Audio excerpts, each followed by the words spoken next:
Bom, meus filhos, hoje nós vamos falar então, deixa eu até anotar aqui, dia 12, nós vamos falar de conceitos e ferramentas básicas. Já coloco lá no chat também, tá?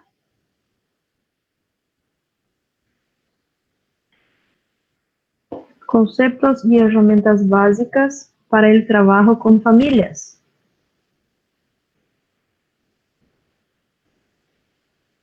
Isso é equivalente à nossa unidade 2, tá? Então, hoje a gente já começa a unidade 2, ok? Conceitos e ferramentas básicas para o trabalho com famílias. Deixa eu escrever lá, antes que eu me esqueça e alguém fala, professora!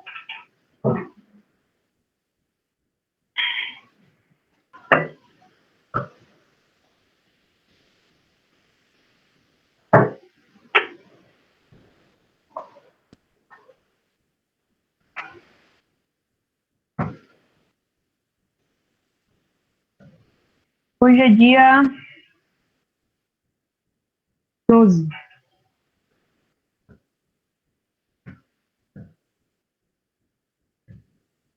Bom, então, o assunto de hoje é conceitos e ferramentas básicas para o trabalho com famílias, isso é equivalente à unidade 2, tá? Certinho? Vamos começar então. Bom, meus queridos, em relação a isso, em relação a isso, quais são as ferramentas básicas para o trabalho com famílias, né? Por mais que pareça, né, algo assim, que não aconteça. Professora, dificilmente um médico lá no seu posto de saúde ou na sua unidade de saúde e família vai fazer alguma coisa dessa. Não, a gente trabalha assim. Tá? A medicina da família, ela tem algumas ferramentas na qual nós conseguimos exercer melhor a nossa função. Dentre essas ferramentas, vocês já conhecem o familiograma, né? Vocês já conhecem a classificação familiar. A gente vai falar um pouquinho de forma diferente em relação ao ciclo vital individual, que é onde cada etapa está relacionada com a vivência de cada indivíduo, e vamos falar sobre ciclo vital familiar, tá bom? Vamos comentar também sobre Apgar familiar. Vamos falar um pouco sobre escala de Holmes e Hay. Vamos falar um pouco sobre educação para a saúde e também vamos falar aí de conceitos básicos de conserreria, na qual a gente até falou em planificação familiar, de conceitos básicos em relação à intervenção das crises e algumas habilidades que são relacionadas, tá? Primeira coisa de tudo, né? A gente falar de familiograma. Primeiro, gente, quando a gente entra nesse assunto, nada mais a gente tem que entender que só é uma representação gráfica. Só é? Será? Não, é uma representação gráfica do desenvolvimento da família ao largo do tempo. Um familiograma, ele pode ser desde uma estrutura mais simples, tá? Como assim, professor? Eu posso colocar algumas informações bem basiquinhas, como também eu posso colocar informações completas, né? O que seriam informações completas? Os problemas de saúde que envolvem essa família, as relações pessoais, tá? Os divórcios, as separações, a quantidade de casamento, a quantidade de matrimônio. Na realidade, todo familiograma ele deveria ser completo. Mas, professora, minha família é muito grande, né? E aí fica um familiograma um pouco mais extenso. Mas até 3 gerações a gente considera aí um ponto bom. É claro que vocês não vão fazer esse familiograma ou não vão completar ele de uma vez só, né? Vocês não vão também encher aquele paciente, até porque as consultas hoje, elas têm um tempo hábil para que aconteça. Infelizmente, a gente não pode ficar 45 minutos na consulta com um paciente, né? Nós temos outros pacientes que nós precisamos aí também trabalhar com eles. Então, ele vai sendo completado de pouco a pouco, tá? Primeiro as informações mais essenciais e depois a gente vai incrementando essas informações. Mas, é necessário? Bom, é uma ferramenta muito importante na medicina da família. É uma forma mais facilmente de se conhecer uma família graficamente. né, de entender aqueles componentes dessa família. E é por isso que a gente precisa saber de alguns detalhezinhos importantes. Então, conhecer a estrutura do entorno familiar do nosso paciente é fundamental se nós queremos abordar ao mesmo tempo todos os aspectos biológicos, psicológicos e social. Quais são, professor, as características importantes desse conhecimento? Primeiro, a gente tem que lembrar que é um instrumento da medicina da família prático. Ele facilita a abordagem do sistema familiar do nosso paciente. Ele proporciona uma visão rápida do entorno do mesmo. Também nos ajuda a estabelecer relações com os nossos pacientes e empatizar mais com esses nossos pacientes. Se constrói geralmente durante a primeira sessão, né? O que eu disse, de forma gradativa. E logo sempre vai revisando à medida que se obtém mais dados. Então, a gente tem que o nosso familiograma, para ele ser completo, inclui pelo menos 3 gerações de familiares, tá? Nos ajuda e nos possibilita a ver o ponto de vista histórico, como de atual, e, claro, a informação sobre o mesmo. Então, a gente pode aí fazer uma interpretação de forma horizontal através de um contexto familiar e vertical através das gerações, tá? Horizontal porque a gente vai estar ali transcrevendo de forma horizontal tudo que relaciona ao contexto familiar e verticalmente porque nós temos os filhos, dos filhos, dos filhos, dos filhos, por exemplo. E o que eu preciso, professora, saber? Primeiro, antes de eu fazer um familiograma, eu preciso saber as funções de tal. Então, as funções são conhecer a estrutura da família, as relações dos membros dessa família, né? Ter uma visão rápida e global do ambiente psicossocial desse nosso paciente, conhecer as patologias da estrutura familiar, tá? Principalmente, na nossa família nós temos diabéticos, na nossa família nós temos hipertensos, asmáticos, as patologias de base principal, né? Temos históricos de neoplasia, ok. E, claro, interrelacionar o contexto real do nosso paciente. As etapas do ciclo vital familiar e individual na que se encontra o nosso paciente. As pautas geracionais que são repetitivas, ou seja, os acontecimentos que são mais relevantes, tá? Então, talvez seria aí, né, um documento importante, um documento que vai ficar ali, que nada mais é das informações obtidas pelos nossos próprios pacientes, ok? Bom, professora, vamos criar um familiograma, vamos. E para que a gente consiga criar, a gente tem que ter 3 passos importantes, tá? Por isso que ele está consideração de 3 níveis. Oi?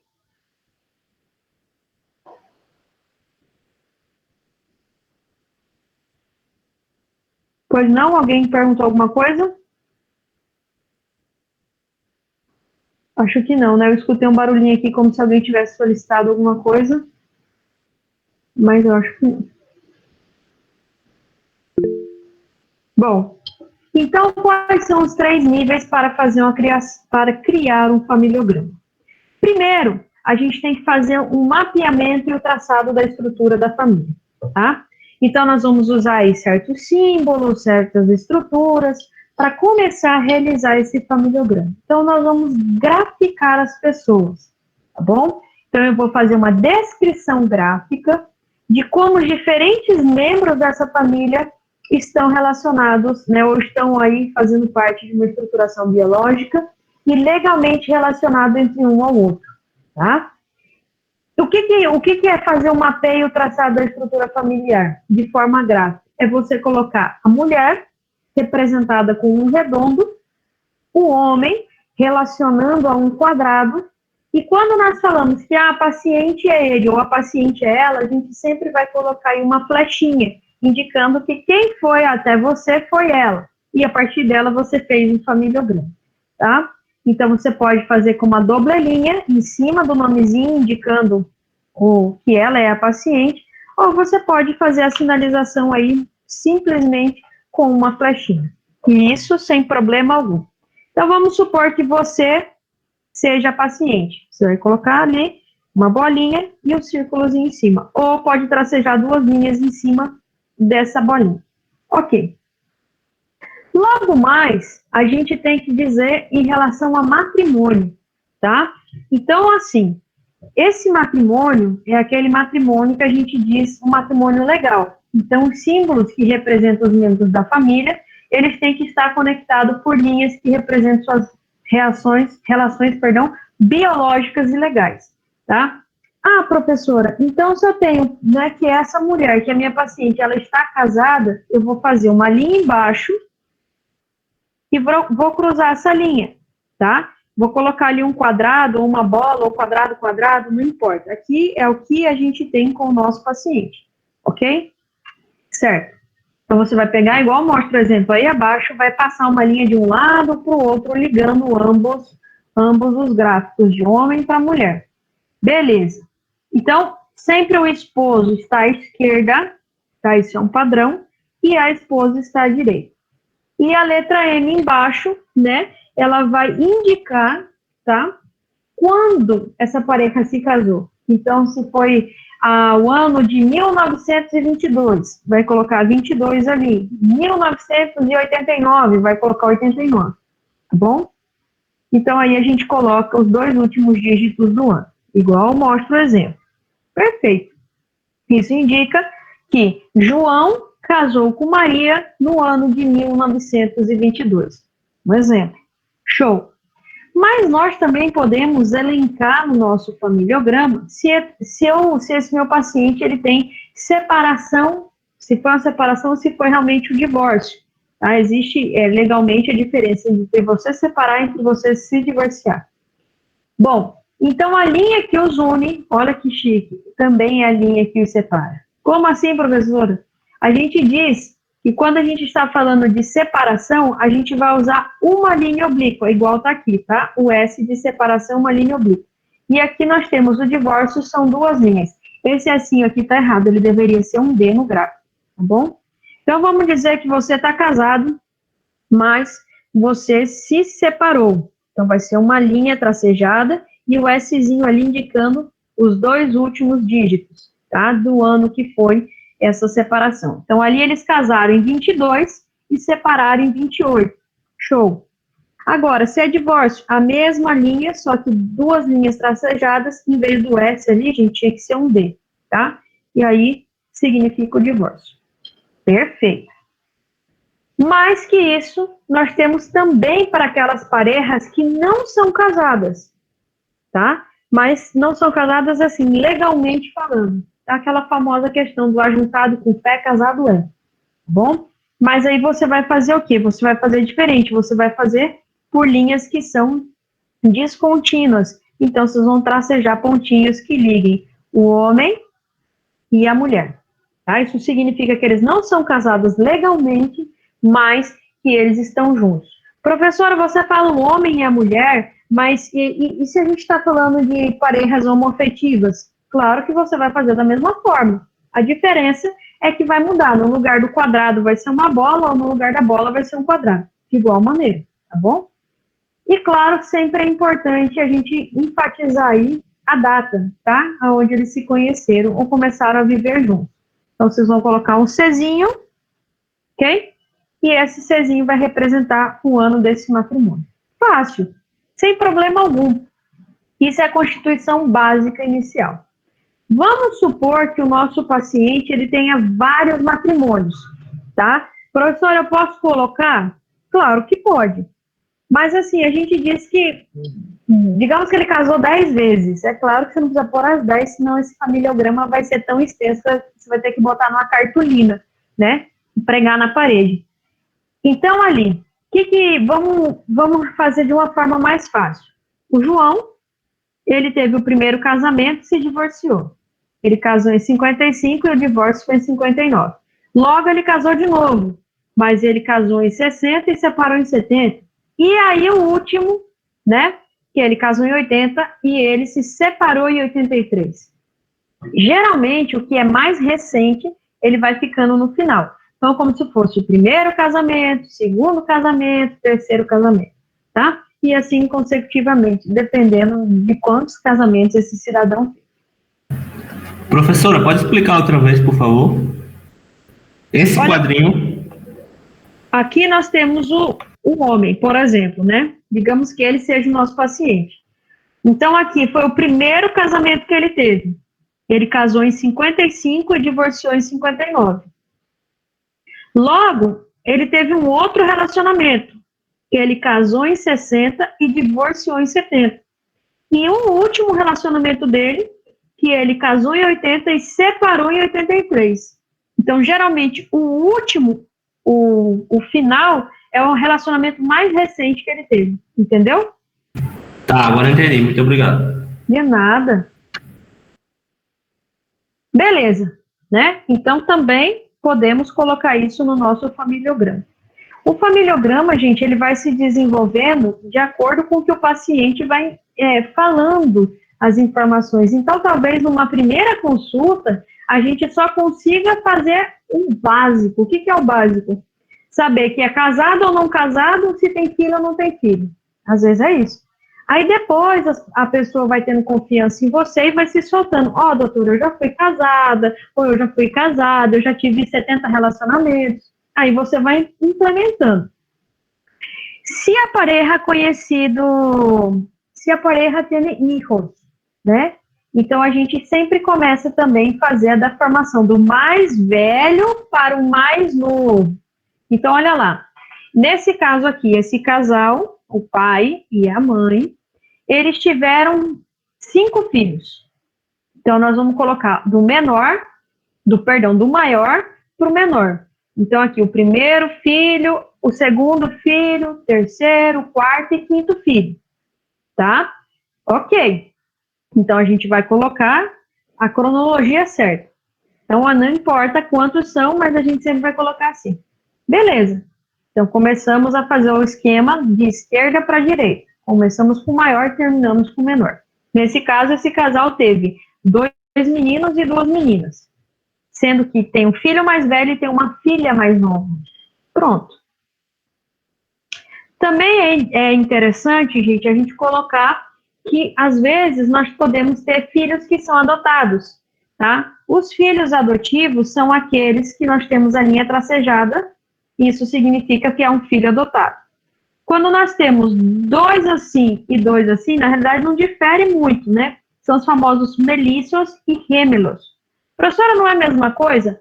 É a mesma coisa para nós que no Brasil nós falamos de univitelino e bivitelino, tá?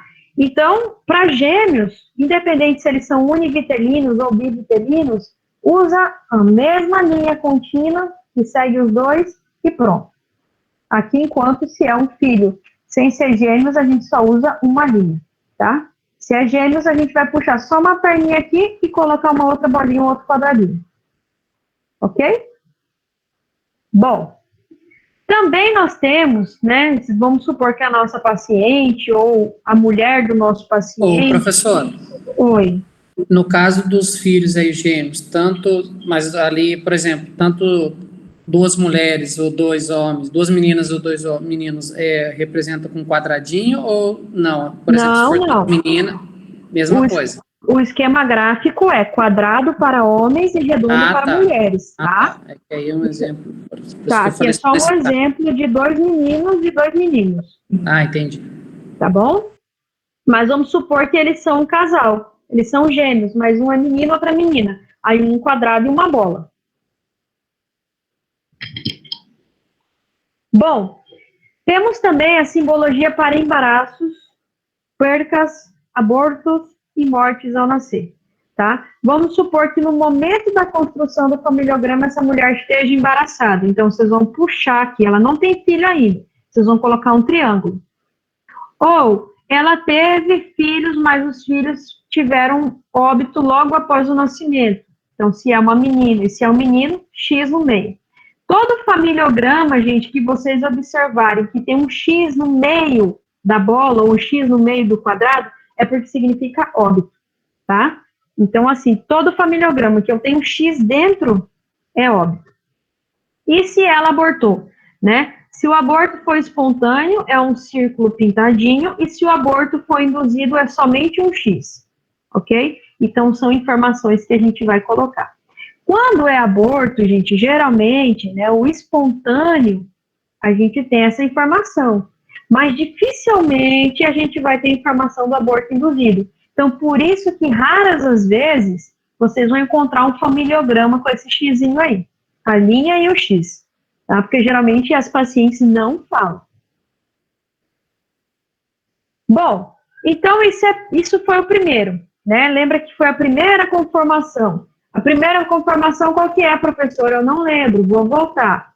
Primeiro ali nada mais é que um mapeio, né? Você mapear ou tracejar essa estrutura dessa família. Ok. Segundo, né? Vamos voltar ali. Segundo é o registro da informação individual. Então, você vai colocar nesse familiograma informação demográfica e de saúde dos membros da família. Por exemplo, se um dos membros foi falecido, ou é falecido, perdão, vocês vão colocar um X dentro do símbolo que representa o indivíduo, tá? Indicar dentro do símbolo a idade ao falecer. E as festas de nascimento e morte se indicam de esquerda para direita, quando nasceu e quando morreu, tá? Professora, eu posso só colocar a idade? Então, como está no exemplo ali, essa mulher que faleceu aos 81 anos, ou esse homem que faleceu aos 75. Beleza, sem problema algum. Então, no segundo ponto importante para a construção do familiograma, nada mais vai ser que o registro da informação individual. Então, ali, a idade. Eu posso colocar a idade deles dentro do símbolo? Claro. Então, olha lá, você pode colocar dentro do símbolo, né, que representa o indivíduo, a idade dele. A ocupação e a profissão, gente, a gente geralmente não coloca dentro do símbolo porque vai ficar muito apertadinho. Então, vocês podem escrever embaixo ou do lado, tá bom? Então, vocês vão lá, colocar na parte externa do lado direito do símbolo. Exemplo, vocês colocaram lá, vocês são, vamos representar por uma bola, né? E você tem 25 anos, então você vai colocar 25 dentro dessa bola.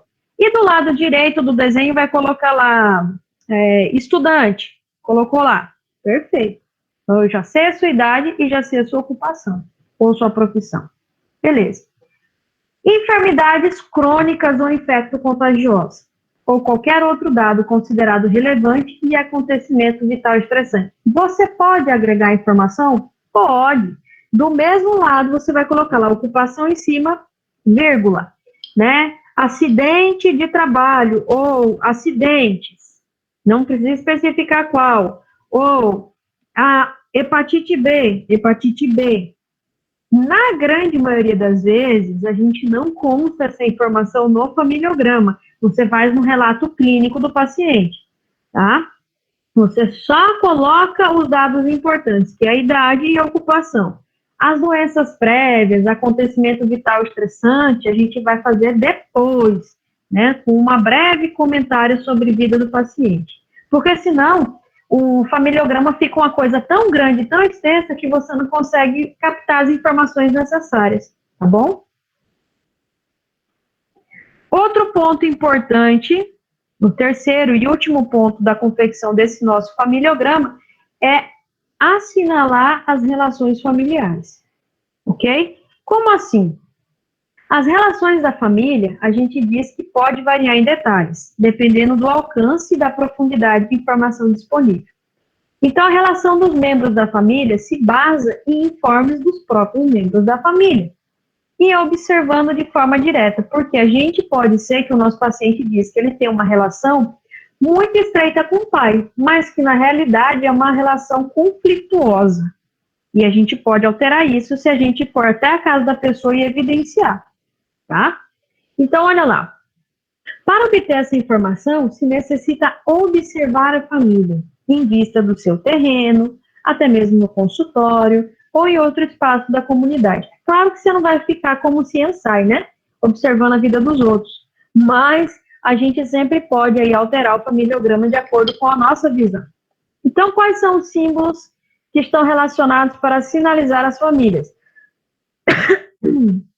A gente usa relação muito estreita, né, de proximidade, 3 linhas, tá? Uma abaixo da outra. Relação próxima, cercana, né? Não é tão estreita que você sabe até a hora que a pessoa vai no banheiro, você coloca 2 linhas. Conflictiva, essa linha que sobe, desce, sobe, desce, sobe, desce.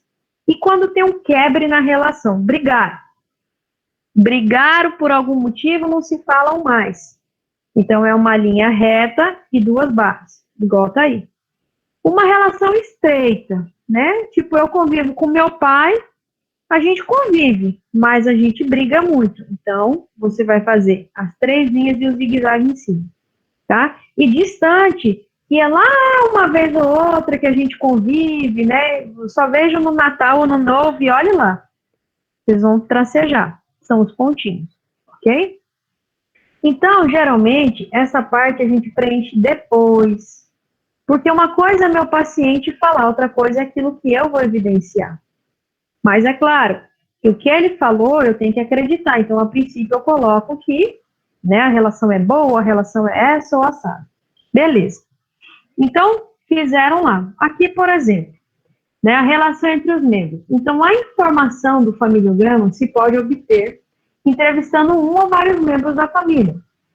Claramente, o obter essa informação de vários membros da família entrega a oportunidade de comparar perspectivas e observar diretamente as interações. Então, aqui, nós temos lá, né, o José, por exemplo, esse aqui, casado com Marcela. Eles tiveram 2 filhas, ok? Cláudia e Daniela. Segundo o relato de Cláudia e segundo o relato de Daniela, até então nós temos aí que eles convivem como uma relação próxima, né? Então aqui só que parece que ficou meio zigue-zague, que pode ter dupla interpretação, é que Cláudia, ela tem uma relação, digamos que um pouco, né, cercana com o pai dela. A mesma coisa que Daniela. Se uma delas tivesse uma relação conflituosa, em vez dessas 2 linhas de proximidade, ia ser o zigue-zague aqui, tá? Mas como eu digo, geralmente esse terceiro ponto, ele é muito difícil de ser completado. A gente completa depois de conhecer bem essa família, depois de você, né, eles estão ali já no posto de saúde, frequentando há um tempo, aí você vai passar a implementar a informação, tá? Ai, perdão. E nós também temos as relações habitacionais, ou seja, a família vivendo no mesmo lugar, nós fazemos, né, um sinal com uma linha descontínua ao redor dos integrantes que coabitam. Então, todos ali vivem junto, certo? Por um motivo, 2 homens ficaram por fora, eles não moram na mesma casa, tá? Ou porque viajam muito, ou porque vão uma vez ou outra a cada 5 meses, um exemplo, tá, gente? E, claro, sempre é interessante colocar a data de construção. Então, colocar a data de construção da mesma, sabendo que a estrutura da familiar passa por mudanças nos ciclos dos participantes, podendo agregar um novo membro ou apresentar eventos normativos e não normativos do ciclo vital. Por exemplo, essa família aqui convive junto desde 1957.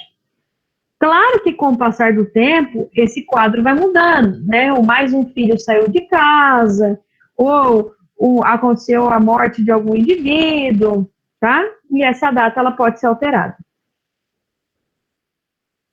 Agora, como eu faço a interpretação do familiograma? Então, nós temos aí, primeiro, a composição do lugar, né? A composição do lugar. Então, nos permite evidenciar a composição familiar. Se é uma família nuclear, se é uma família monoparental, se é uma família que volveu a se casar, ou seja, eram separados, de repente eles voltaram a se amar e ser felizes, né? Ou se é uma família de 3, não importa. A gente lembra que a gente já falou de organização familiar. Também observamos e interpretamos a constelação paterna. O que é isso? É a posição emocional de uma pessoa dentro da família. Então, a gente diz que os filhos maiores, geralmente, eles sentem que são especiais. Eles sentem que são responsáveis em manter o bem-estar da família ou de continuar a tradição da família. O filho mais velho, ele tem um empoderamento. Eu sou mais velho, eu sei das coisas, papapá, ppp. E o filho menor, ele é aquele que está acostumado, né, a que os outros se ocupem dele. Então, assim, os mais jovens, eles podem se sentir mais livres e menos carregados sobre algumas responsabilidades. Então, a posição fraterna é aquela que a gente caracteriza como precedir alguma dificuldade, tá? É a posição emocional de uma pessoa dentro dessa família. A configuração familiar inusual, né? O que isso significa? Que perante essa demonstração gráfica, a gente também consegue observar se eu tenho temas ou problemas críticos da família. Exemplo, se essa família já passou por um processo de uma grande quantidade de separação ou divórcio, ou que tem uma frequência em adoção de filhos, né? Ou seja, algum detalhe relacionado à constituição dessa família, que de algum motivo ou outro podem fazer uma disparada, um conflito, tá? Então, aí, por isso que é importante a gente fazer a interpretação do familiograma. Mas é válido lembrar vocês que a gente vai completando ele de forma gradual, tá?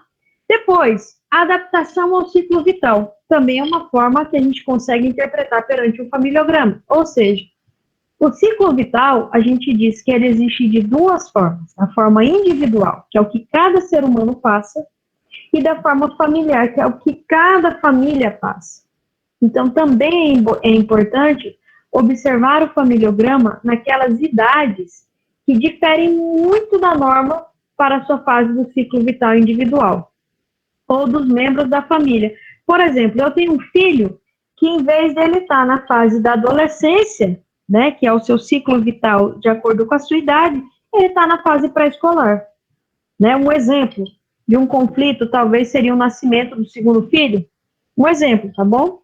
Ou em relação ao ciclo vital familiar, que permite evidenciar a etapa do ciclo vital da família, ou seja, presidir um momento de transição, permitindo realizar o assessoria familiar antecipada e prevenir a aparição de problemas de adaptação à nova etapa. Como?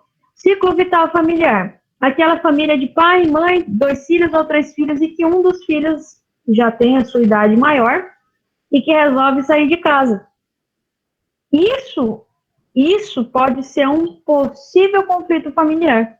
Então, por isso que a gente diz adaptação ao ciclo vital em relação ao ciclo individual e também ao ciclo familiar. E, claro, repetição de pautas através de gerações, né? Então, pautas conductais também é importante. Então, gente, um simples desenho, que para muitos pode ser um desenho simples e talvez insignificante, para nós, médicos da família, pode representar muita coisa. E a gente pode ter muita interpretação, né? Dependendo da forma como ele é feito. Façam vocês, né? Tentam fazer vocês aí da sua família, das 3 gerações até. E vocês vão ver quantos eventos talvez já passaram, já aconteceram, que às vezes a gente nem se dá conta. De quantas coisas envolvidas já aconteceu que às vezes a gente nem se dá conta. Sabe? É aquela verdadeira história assim, quando você olha para um quadro, independente da imagem que esteja ali, cada um às vezes tem uma interpretação. Mas aquilo é representado de uma forma gráfica, né? Porque o pintor que fez o quadro ou que desenhou a tela, ele expressou no momento aquilo que ele sentia. E é a mesma coisa aqui na tradução do que seria o nosso familiograma, tá bom? Então, tentam fazer uma forma de um exercício. E vocês vão ver quanta coisa às vezes já aconteceu, quantas coisas vocês já passaram dentro de casa, dentro da família, e que talvez por um motivo ou outro, às vezes nem a gente para prestar muita atenção, né? E depois vocês me contam o resultado. Tem uns aí que vai ficar com 3 páginas de familiograma, porque acontece tanto evento, tanta associação de coisas, que fica, mas se vocês fizerem um pequenininho, professora, eu quero só fazer meu, da minha mulher, dos meus filhos e os meus pais, né? Então, meus pais, eu e meus filhos, já são aí 3 gerações. Daí vai só crescendo. Bom, vimos já a classificação familiar. Isso desde a primeira aula a gente está falando sobre o conceito de família, tá? É claro que eu não vou ficar repetindo, mas só para a gente relembrar que a família é um grupo social, organizado como um sistema aberto, constituído por um número variável de membros, na qual, na maioria dos casos, convivem no mesmo lugar, né? Sejam por vínculos de laços, sejam consanguíneos, legais ou de afinidade também. E claro que a gente pensa assim, né? Poxa, da onde saiu tudo isso? Então, mais de 2.400 anos atrás, Aristóteles disse o seguinte: a família é uma célula social básica, constituída pela íntima comunidade de vida e amor dos seus cônjuges, que perdura e se fortalece por anos. Nossa, um conceito bem aprofundado, né? E esse conceito, claro, só veio melhorando porque, como a gente sabe, as coisas vêm mudando e cabe nós mudarmos também, se adaptarmos, ou não mudarmos, mas se adaptar. Então, é só para que a gente lembre que o que a gente tem que saber? E a família sempre ela tende, gente, a buscar a sua homeostasia. A gente brinca que em Anatopato a gente sempre falou de homeostasia celular, né? Aqui a gente fala de homeostasia familiar. O que é isso, professora? Nada mais é que um processo de autorregulação e equilíbrio, tá? Beleza. E que, claro, para que ocorra essa autorregulação e esse equilíbrio, a gente depende aí do bem-estar biológico, do bem-estar psicológico e social de todos os seus componentes. Mas é claro que em alguns momentos esse bem-estar nem biológico, nem psicológico e nem social vai funcionar. Então, a gente já comentou sobre o conceito de família, mas aqui só enfatizando um pouquinho mais com vocês, tá? Esse assunto. E claro, a gente para e chega e fala assim, dinâmica familiar. O que é dinâmica familiar, né? Dinâmica, a gente fala assim, que não se habla mais hoje de normalizar. Hoje em dia, falar de o que é normal ou anormal. Não, a gente fala do que é funcional. Então, a dinâmica familiar nada mais é a capacidade do sistema para enfrentar e superar cada uma das etapas do ciclo vital. E, claro, das crises pelo qual a gente atravessa. Não é que hoje, é normal ser assim, ou é anormal ser assim, ou é anormal ter essa atitude. Não. A gente fala de funcional, tá? Funcionabilidade para enfrentar, superar todas as etapas do ciclo vital. E principalmente as crises de cada etapa.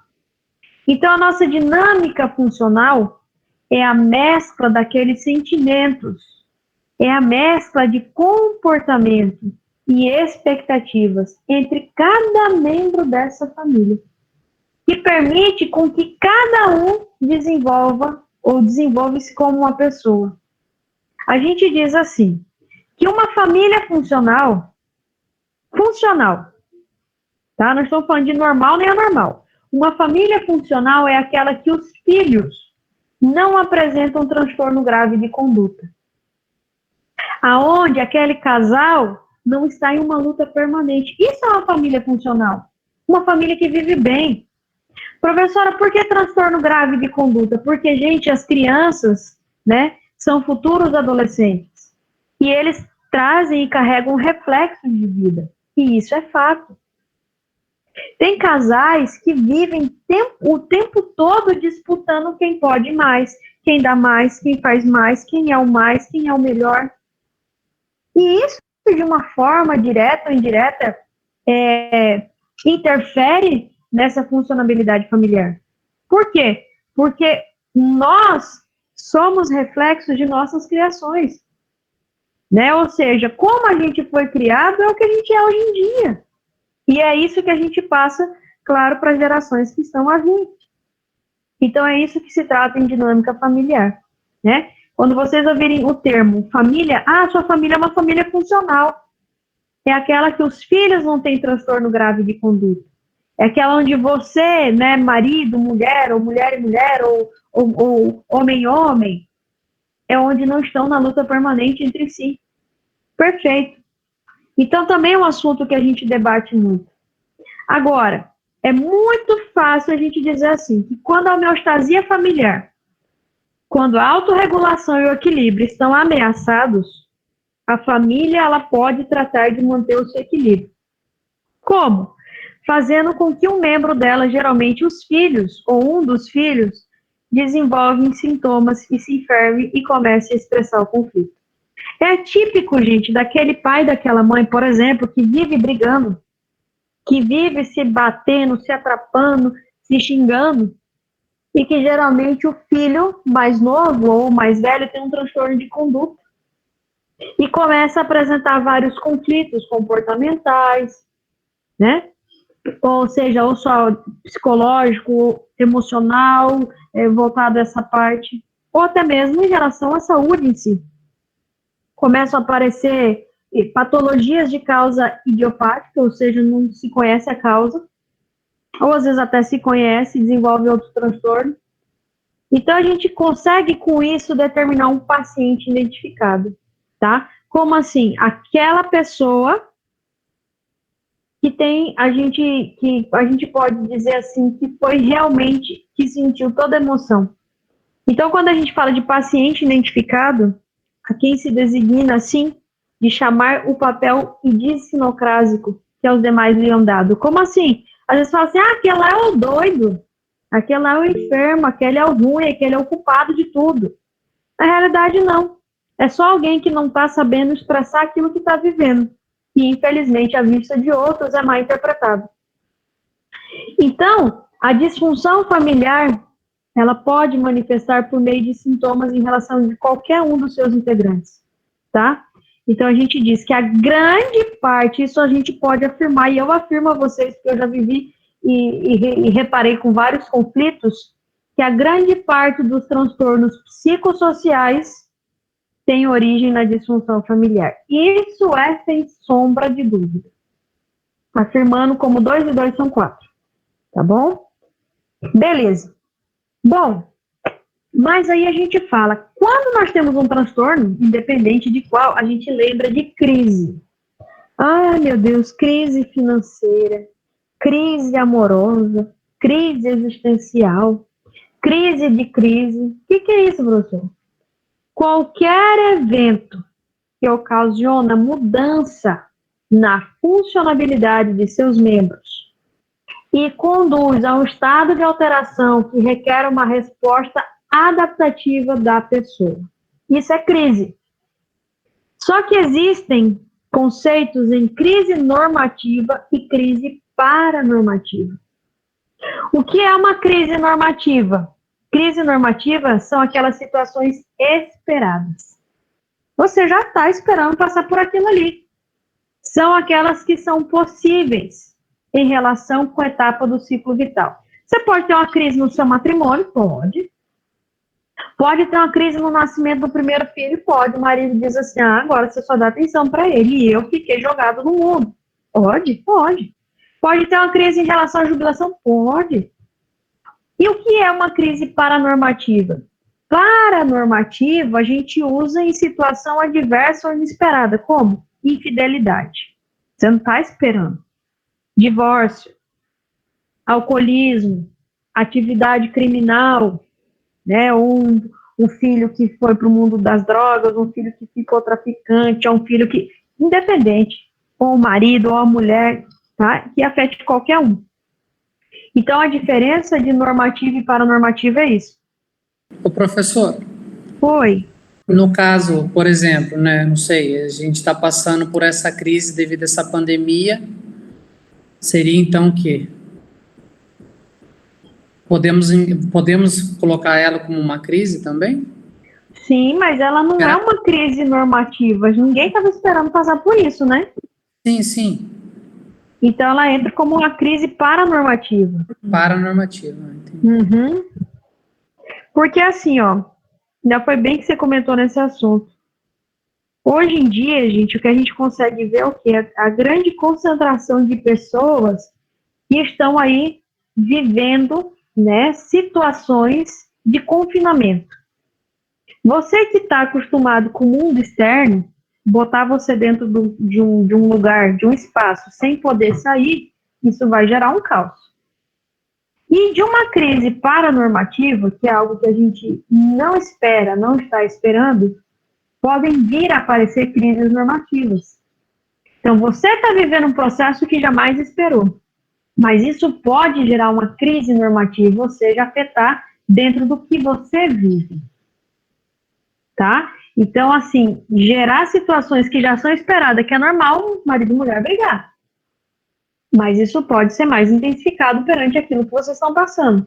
Então, hoje em dia, falar de crise, principalmente na situação atual, é algo muito comum, né? Infelizmente, tá? Então, olha lá. Existem também diferentes crises que uma família pode atravessar, cada uma com sua característica. Então, vocês podem ter aí uma crise vital, uma crise inesperada, uma crise estrutural e até mesmo uma crise de cuidado. Para tudo tem crise? Para tudo tem crise. Uma crise vital é aquela que é considerada universal, tá? E a vital nada mais é que a consideração de uma crise normativa, é normal, tá? Então, formam parte do ciclo familiar habitual. Exemplo, nascimento do primeiro filho. Ok. Quem aí tem filho, quem é casado, entende. Inesperado são aquelas que saem do padrão vital ou normativo, tipo um acidente. Alguém sofreu um acidente, meu Deus, isso é uma crise inesperada, porque sai da normalidade, sai da rotina de dentro de casa. Aí tem que se voltar uma atenção toda a um problema. Estrutural. Estrutural é que tem a ver com a constituição do sistema, tá? Como, por exemplo, adaptabilidade, coesão, em que, por exemplo, a gente pode dizer assim, gera, né, uma fala de maior gravidade do sistema familiar. Famílias com falta de fronteiras, abuso sexual infantil ou violência. Estrutural é quando algum evento marcante, significativo, afetou a estrutura dessa família. E aí, a consideração mais importante é o abuso sexual infantil e violência, tá? Independente a quem seja. E de cuidado é quando nós temos que todos desse sistema, todos dessa família se organizam ao redor de um problema, um único problema, tá? Por exemplo, algum dos membros apresentar uma enfermidade crônica ou aguda, né? Um AVC de uma mãe ou um AVC de um pai. Todo mundo vai ter que voltar para aquele cuidado. Então, isso também pode gerar uma crise, tá? Primeira coisa, vocês têm que saber se ela é uma crise normativa ou paranormativa, ok? E depois, dentro desse quadro, a gente pode trabalhar com crise vital, crise inesperada, crise estrutural e crise de cuidado. Bom, vimos e falamos sobre as funções da família. Isso é claro que a gente já sabe, né? Que são as tarefas que correspondem a realizar os integrantes de uma família como um todo. Então, função, a gente viu que é a função desde socialização, função de afeto, função de cuidado, né? Isso tudo a gente já falou, função de reprodução. Professora, as funções a gente nem precisa citar, né? Que são essas na qual a gente já tinha visto. Mas o que eu quero só que vocês lembrem que são tarefas que correspondem a realizar os integrantes dessa família como um todo. Beleza. Vimos também, a modo de recordar, só que aqui é um pouco mais específico, a questão, né, da organização familiar. Então, com o propósito de facilitar a classificação dessa organização familiar, nós temos 5 eixos fundamentais, né? O que nós chamamos de parentesco, o que nós chamamos de nuclear, o que nós chamamos de reconstituída, o que nós chamamos de monoparental e o que nós chamamos de extensa. Vimos de forma muito simples, né, a organização dessas famílias, mas aqui traz de forma muito detalhada e específica, que vocês também podem ser específicos a tal ponto. O que é parentesco? A gente não tinha falado nem comentado de parentesco, mas parentesco é aquele vínculo por consanguinidade, afinidade, adoção, matrimônio e uma relação estável de afetividade análogo a essa. A nuclear, né, a gente já sabe que é o homem e a mulher sem filhos. Aí tem aqui a classificação do nuclear simples, nuclear numerosa. A reconstituída ou binuclear, a monoparental, né? A monoparental estendida, a monoparental estendida e composta. Tem a extensa composta e tem a não parental. Então, essa aqui só é uma classificação de organização familiar um pouco mais aprofundada do que aquela que a gente viu lá no início das nossas aulas. É claro que eu não preciso que vocês se aprofundem nesses detalhes, ok? Isso vocês podem aí ficar tranquilos. Mas é só para vocês conhecerem que tem uma constituição, uma classificação, perdão, de forma mais específica. Bom, aqui tem um quadrinho, né, que é muito utilizado, então vocês podem observar o que eu falei dos 5 roles importantes, tá? E aí, nós temos ali o sim parentesco, que é, perdão, aquele grupo similar às famílias, pessoas sem vínculo, de parentesco, que realizam funções de família. Então, é um grupo de amigos, ou vocês, grupo de estudantes, né, ou religiosos, pessoas que vivem em asilos, não tem parentesco, mas que convivem, tá bom? Agora, nós temos também aquilo que é considerado presença física no lugar ou convivência. A presença física no lugar implica um grau de convivência cuja importância, né, a gente tem uma grande importância em relação à prática da medicina da família. Por isso, a gente diz que se identificam os riscos de enfermidades infecciosas e transmissíveis. Por exemplo, né, a questão do Covid agora. Eu vivo com meu pai, minha mãe e meus 5 irmãos. Um na minha casa foi infectado, tá, com Covid, né? Fez lá o seu exame, deu um resultado positivo. E aí, o que eu tenho? Eu tenho que saber que dentro dessa família vivem mais pessoas. Então, que a probabilidade, né, de transmissão para elas vai ser em número. Então, eu preciso saber dessa presença física no lugar ou convivência. Aí, o que a gente fala? De núcleo, né? Núcleo integrado, núcleo não integrado, extensa acidente, extensa descendente, extensa colateral. Nada mais é que a relação dessa presença física no lugar onde essas pessoas convivem. Então, quando a gente fala de núcleo integrado, é quando nós temos a presença de padres no local. Núcleo não integrado é quando não tem presença física de nenhum dos pais no local. Extensa ascendente é aqueles filhos que são casados ou que estão numa união livre que vivem na casa de um dos seus pais ou na casa dos padres. Extensa descendente é aqueles pais que vivem na casa de seus filhos. E extensa colateral, né? A gente diz que o núcleo ou a pareja que vive na casa dos familiares colaterais. Então, você não mora com seu pai nem com sua mãe, você mora com seu tio, seu primo, ou mora na casa da tua avó. Então, por isso é interessante você sempre perguntar aos pacientes em relação à presença física, tá? Ou convivência. Claro que vocês não precisam falar, então quer dizer que você é um núcleo não integrado. A pessoa vai olhar para a sua cara e dizer, o quê? Né? Não. Significa que você não tem presença de nenhum dos seus pais onde você mora, né? Não. A pessoa você só vai perguntar, você mora com quem? Ela vai dizer com quem que ela mora, ou ele vai dizer. E aí, só para a gente ter essa noção. E isso é importante, principalmente traçado aos dias atuais, né? Por exatamente esse nível de contaminação, de prevenção em relação a certa patologia do momento. Então, Oi. Voltando ali um pouquinho no extensa ascendente, no caso seria ali ninhos casados, mas ambos casados. Então, ambos os dois vivem na casa de um dos pais ou um dos dois, no caso, ou o marido ou a mulher vive na casa do pai? Isso ou é um ou é outro. Ah, tá. Tá? Hijos casados, né? Ou em união livre, que vivem na casa de um dos pais. Então, você pode ter sua irmã, por exemplo. Você não vive com seus pais, mas sua irmã vive. Ah, entendi. E no caso, como não entraria, por exemplo, o filho casou, mas veio morar com os pais? Como assim? Por exemplo, ele casou, só que ele continua ainda agora morando com os pais dele. Mesmo entra na mesma coisa na extensa ascendente. Ah, tá. Você é casado. É por isso que tá ali, hijos casados, porque geralmente você tem um irmão, por exemplo.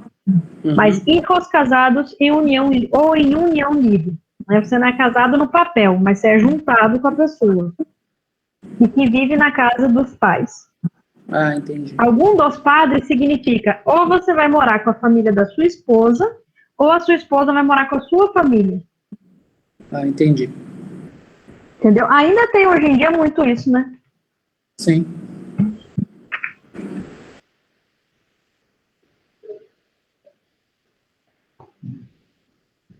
Bom, outra coisa, gente, que é importante é que a presença física também está vinculada com a identificação do chefe de família. Aqui a gente dá uma paradinha e também a gente fala assim, não é aquela questão de dizer assim, ai, o chefe da família é aquele que manda mais, aquele que bota mais recursos na mesa, por assim dizer, que é o provedor, né? Hoje a gente já fala de ambos, que são chefes de família. Antes era elencado uma pessoa, né? Mas a presença física também está vinculada com a identificação do chefe da família e a interação psicossocial de todos os membros dessa família. Como assim? Sempre a gente está acostumado naquela questão, né? De quando a gente é criança, o meu pai trabalha fora, o meu pai trabalha, bota comida e as coisas dentro de casa, e a minha mãe cuida da casa. Então, meu pai é o chefe da família. Ou meu pai fica em casa, cuida da gente, minha mãe sai para trabalhar, então minha mãe é chefe da família. Só que hoje a gente já fala de ambos, né, que se contribuem, que se ajudam e que são chefes da família. Não existe esse autopoder mais intitulado. Mas isso é importante, por quê? Porque a gente também trabalha com meio de subsistência, né? Então, a inserção das famílias nos processos produtivos, elas podem propiciar uma classificação baseada nos meios que são de origem essencial de subsistência. Então, não importa, né? Diz aí. Dessa maneira, se identificam famílias que dependem dos recursos que geram nas áreas agrícola, pecuária, industrial, comercial e de serviços. Não importa o meio de subsistência. Né? O que a gente não quer, como médico da família, saber se você trabalha, ou se você é um autoempresário ou se você trabalha no campo. Não. Isso é importante só para a questão de saber, né, que influi no nível econômico-social. Como assim? Nós temos diversas possibilidades de origem de recurso. Claro, cada um trabalha em uma área. Que permite a subsistência das famílias, né? Que podem ser a combinação de 4 fontes mencionadas. Tá? Pode ser tudo englobado em uma ou cada um em sua área. Mas, por que é importante? Porque corresponde à origem dos recursos de subsistência, aportada aí pelo chefe de família ou pelos chefes de família. E isso nada mais é para conhecer o nível econômico. Ah, professor, o que é que eu vou querer saber se meu paciente tem dinheiro ou não? Poxa, isso é de tão importância porque o nível econômico, gente, dependendo do nível econômico, a probabilidade desses pacientes em relação aos recursos são menores. E a probabilidade para que se desenvolva processos patológicos são maiores. Quanto menos abaixo está do nível econômico, maiores dificuldades. Então, o nível econômico das famílias influi poderosamente sobre diversos elementos vinculados com a saúde. Né? Questão do nível de salubridade, questão do nível se, professora, onde eu moro, né, o doutor onde eu moro não tem nem água encanada. Né? Onde eu moro eu pego lá a água de um poço que tem para toda a comunidade e é aquilo. Então, nós temos identificado certas enfermidades que estão relacionadas com a pobreza. E, claro, é de grande fundamental importância señalar ou mostrar, evaluar o peso desse fenômeno econômico-social sobre a saúde individual e familiar. E como assim? Existem certas condições que favorecem o meio e que, infelizmente, a gente tenta barrar e tenta frear, mas tem coisas que, às vezes, fica fora do nosso alcance. Por exemplo, vamos lá. Isso também não significa, gente, que a pessoa que tem mais probabilidade financeira não vai sofrer certas patologias, não. Mas é que a gente sabe que as formas, as condições mudam. Para isso, a gente tem o que a gente chama de indicador monetário, tá? Indicador monetário e não monetário para medir a pobreza no nível familiar. Porque geralmente você escuta as pessoas falarem assim, eu sou pobre. Pera lá, mas pobre que tem carro, pobre que vai em shopping, que anda para cima e para baixo, que viaja, não, então você não é pobre, tá? Você acha que é, mas não é. Então nós temos a pobreza familiar nível 1, a pobreza familiar nível 2 e a pobreza familiar nível 3. O que é a pobreza familiar nível 1? É quando você tem um ingresso suficiente para cobrir o valor da cesta básica, tá? Então, você ainda cobre o valor da cesta básica. O que você recebe dá para pagar. E você também consegue, com esse dinheiro que você recebe, ou você só, ou sua esposa, seu companheiro, recurso suficiente para cobrir gastos, né, de todos da família, como comprar roupa, calçado, né, cuidar da casa, da saúde, da educação, transporte público, tá? Há um que é dedicando todo o seu ingresso a esses rubros. Então, você gasta tudo que tem para isso. Claro que isso, se você cobre as necessidades que são básicas, você não vai ter recurso para cobrir gastos de conservação da vivenda. Então, tipo assim, você precisa consertar a sua casa e a casa vai lá só definhando, porque não tem como você atribuir a isso. Ou, eu atrasei a conta, a energia elétrica 3 meses, porque, é claro, eu prefiro botar comida em casa do que pagar a conta, que eu não tenho. Ou eu tinha um carro, mas eu não posso mais usar o carro porque eu não tenho como pôr o combustível, né? Ou a comunicação em casa, tipo, a gente tem celular, mas o meu celular só funciona onde eu tenho uma rede que é pública, porque eu não tenho como colocar crédito. Um exemplo, tá, gente? E, claro, né, a gente sabe que o cuidado, o asseio personal, o esclarecimento e turismo, às vezes, não são possíveis. É tipo assim, eu quero sair, né, eu quero fazer alguma coisa diferente. Não, você vive regrado naquilo ali que você tem. A pobreza familiar nível 2 é o ingresso suficiente para cobrir o valor da cesta básica. A mesma coisa. Só que aqui você já tem carência de recursos. É para cobrir algumas coisas, como, por exemplo, você não consegue comprar roupa, calçado, você não consegue cuidar da saúde, da educação, transporte público. Então, todo o seu dinheiro é voltado para cobrir, pelo menos, a alimentação, tá? Então, a carência de todo o resto, principalmente quando a gente diz em questão de lazer. E a pobreza, considerada nível 3, é aquele ingresso inferior ao valor da cesta básica. Você não tem nem para comida, nem para alimentação, quem dirá para o resto das coisas. Então, por isso que quando muitas vezes a pessoa fala assim, não, mas eu sou pobre. Espera lá, pobre em que nível? Né? Será que é mesmo pobre?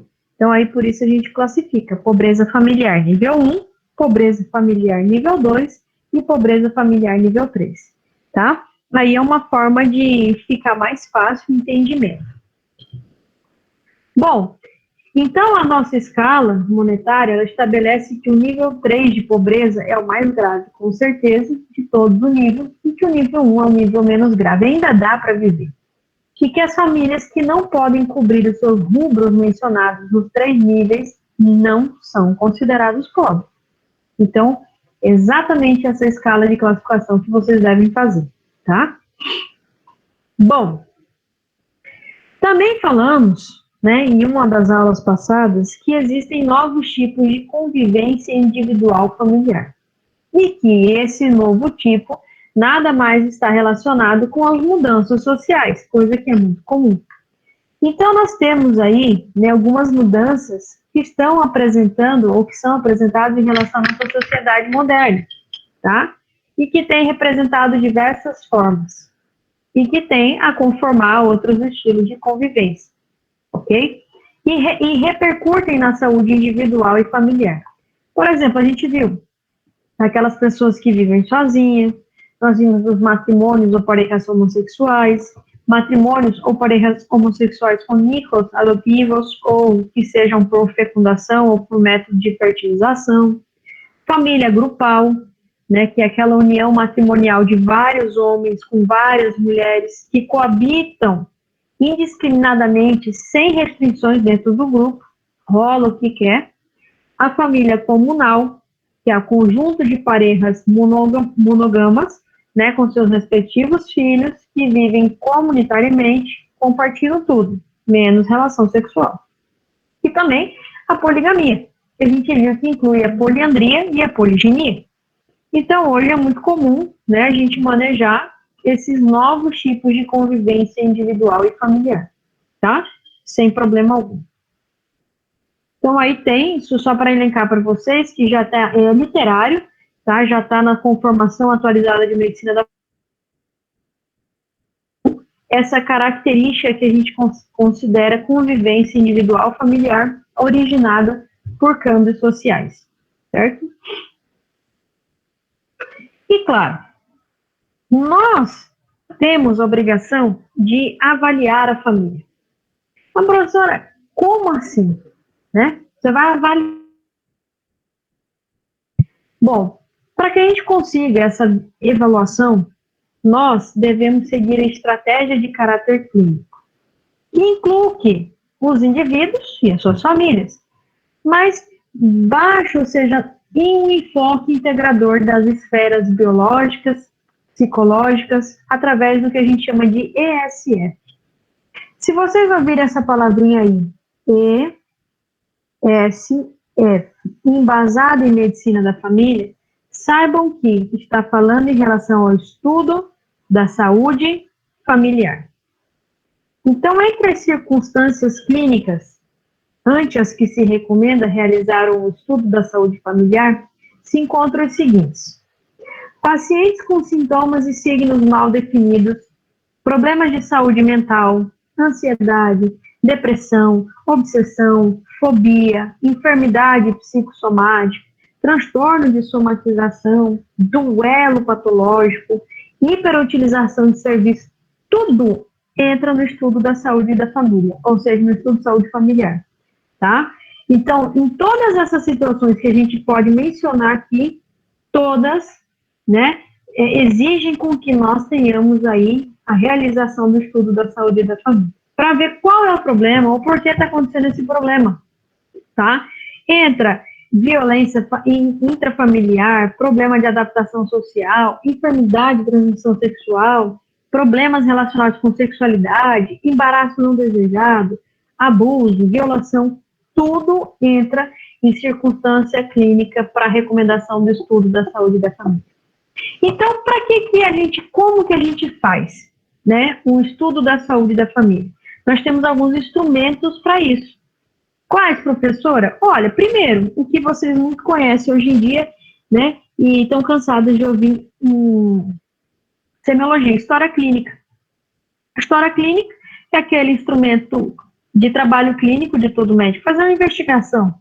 Segundo, familiograma, né, como a gente comentou no início da aula, que vocês conseguem aí ter uma visão rápida de todo o problema, né, vocês conseguem aí descrever a família, descrever as relações dessa família. Depois da história clínica, depois do familiograma, nós temos também o ciclo vital familiar.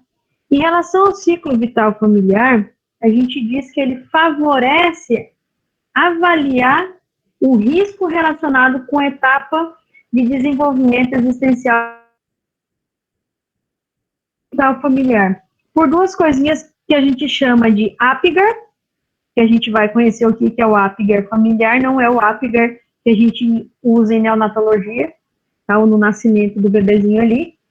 O Apgar e o FACES, tá? O Apgar e o FACES são um instrumento muito útil utilizado para conhecer o ciclo vital familiar.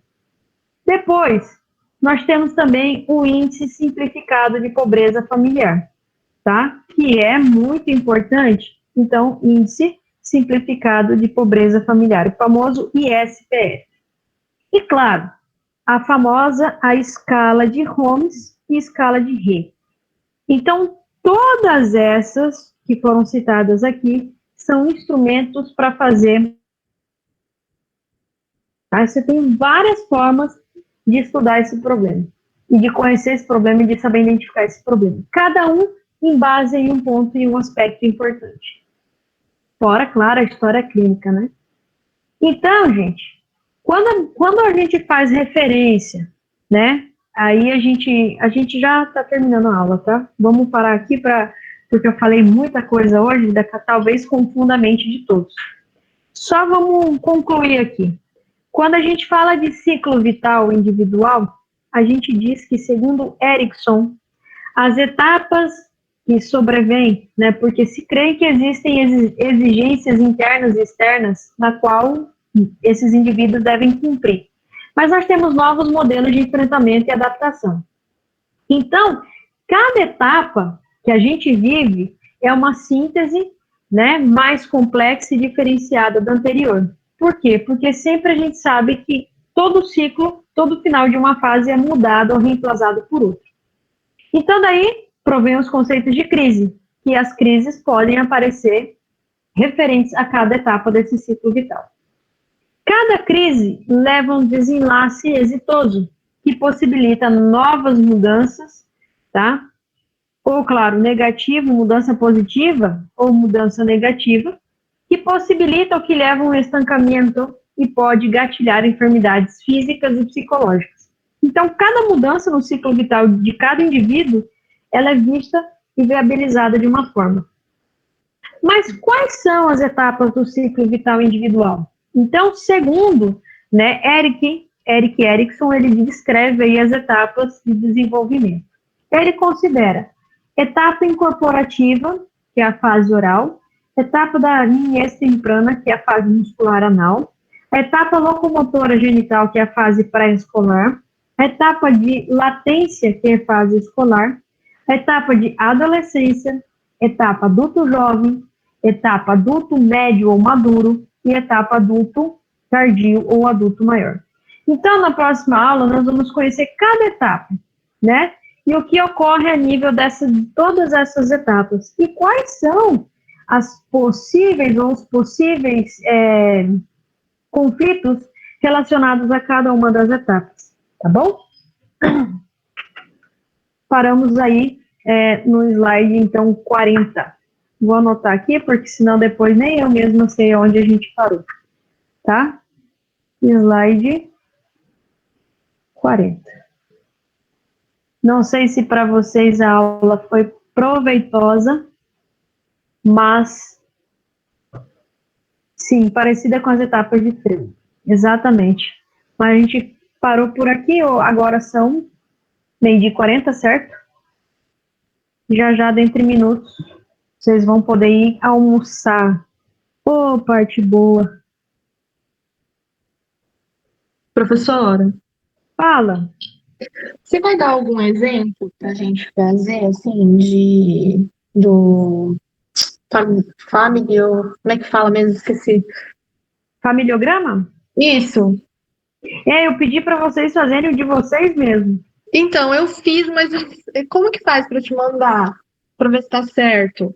Tá, na próxima aula, o que vocês vão fazer? Vocês vão tirar foto e vocês vão deixar aí para vocês compartilharem a tela comigo e nós vamos discutir cada um. Tá.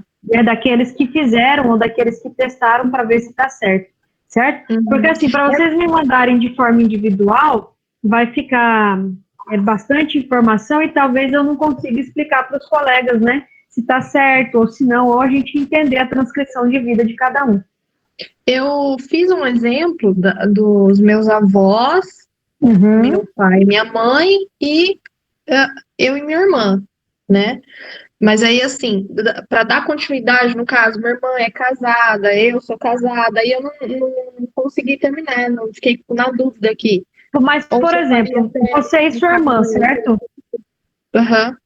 Tá. No seu, você vai colocar uma linha reta e vai colocar aquele desenho que você é casada com o Anderson. Uhum. Tá. Você e o Anderson, vocês têm filhos? Não. Então, vocês ainda não têm filhos. Então, vocês não precisam... Isso, vocês não precisam dar sequência a mais nada. Porque parou aí. Uhum. Tá? O que você pode agregar no seu familiograma? A sua idade, a idade dele, Se você tem alguma patologia que seja necessário com que eu conheça, por exemplo, eu sou hipertensa, você vai colocar do ladinho HTA, ou diabética, ou o seu marido também. Você mora com os pais? Não, Você não nem com um de um, nem com o de outro, né? não. Então, ok, então vocês não precisam fazer aquela linha que significa coabitação, que você divide o ambiente com outras pessoas. Uhum. Aí da sua irmã é casada? É separada. Aí, ó, viu? Aí você vai fazer a linha e vai colocar a representação de duas rajinhas que significam, perdão, é só separada, né? Não é divorciada. É, porque ainda não saiu o divórcio, então daí Isso. eu fiquei na dúvida também, como que eu Isso, colocaria. não É só saiu o um tracinho. divórcio, então é só o tracinho. Então, mas daí no desenho eu dou continuidade, então ela é mais velha, então ela ficou do meu lado esquerdo. Aí Ela eu dou sempre vai ter que ser a primeira. Aham. E aí eu dou continuidade, tipo, ela faço o traço com o marido, o ex-marido, puxo Isso, daí os filhos e vou descendo, né? isso, exatamente. Aí você vai parar nos filhos, porque você não vai continuar com os filhos dos filhos, entendeu? Sim. Você pode sim fazer um familiograma super extenso, com certeza, isso não tem problema algum. Mas geralmente você para aí. Tá. Até porque o enfoque, vamos supor, você vai ser a minha paciente, então você é o enfoque do familiograma. Você só vai me contar que você tem pais, se seus pais são vivos, se não são. Entendi. Entendeu?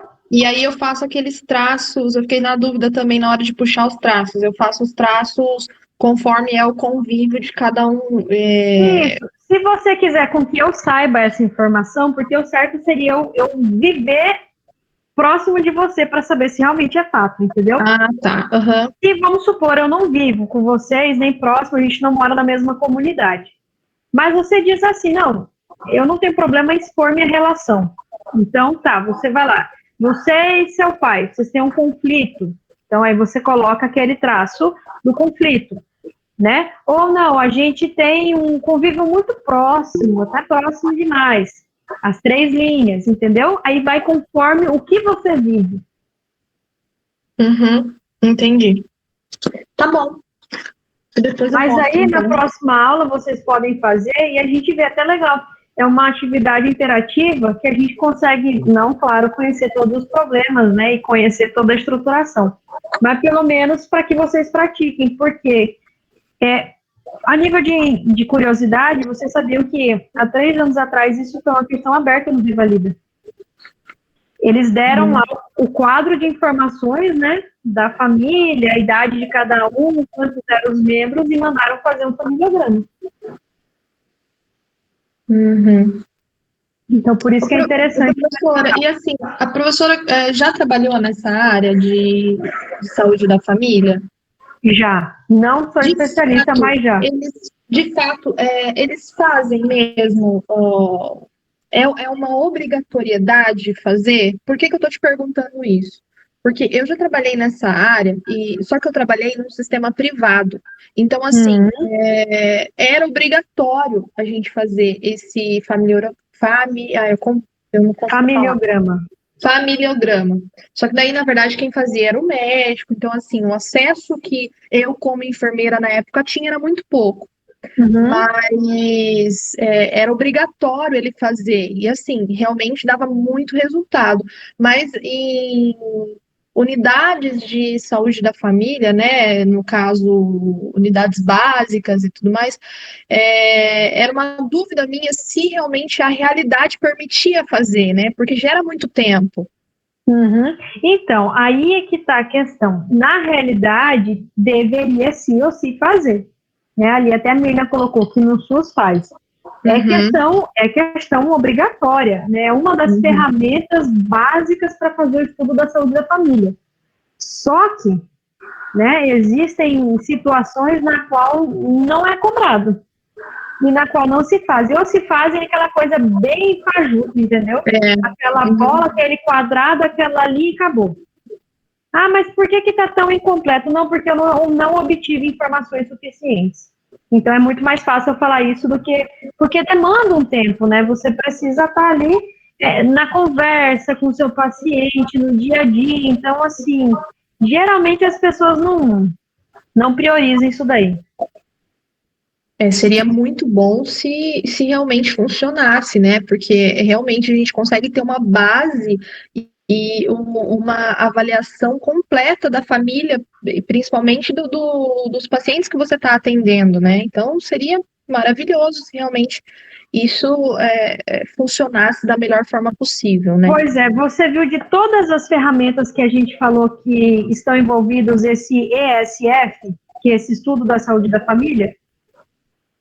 A gente falou de história clínica, de familiograma, de conhecimento do ciclo vital familiar, né? 5 etapas a gente falou. Dessas 5 etapas, se 3 são cumpridas, é muito. Geralmente, o que faz? A história clínica, um breve questionamento em relação ao Apgar, às vezes ao FACES que faz, e olhe lá. Uhum. Né? Então, assim, existe ainda muita deficiência. Eu não sei a Mirna, na experiência dela do SUS, né? O que ela poderia estar nos implementando. Eu ia perguntar para ela no privado. Eu gostaria de saber também, não sei se ela tem o microfone, se ela consegue falar. Oi, será que ela está por aí?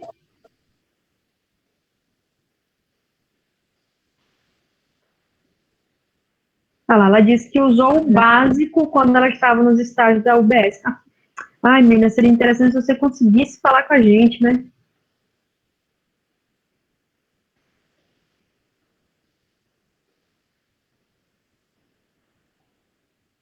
Que é interessante a gente conhecer, né, outras visões do problema, porque isso acaba que, como você disse, né, evitaria muitos caos, muitos problemas. Mas, como nem tudo é possível, certo, meus filhos? Muito obrigada, que vocês tenham um excelente final de semana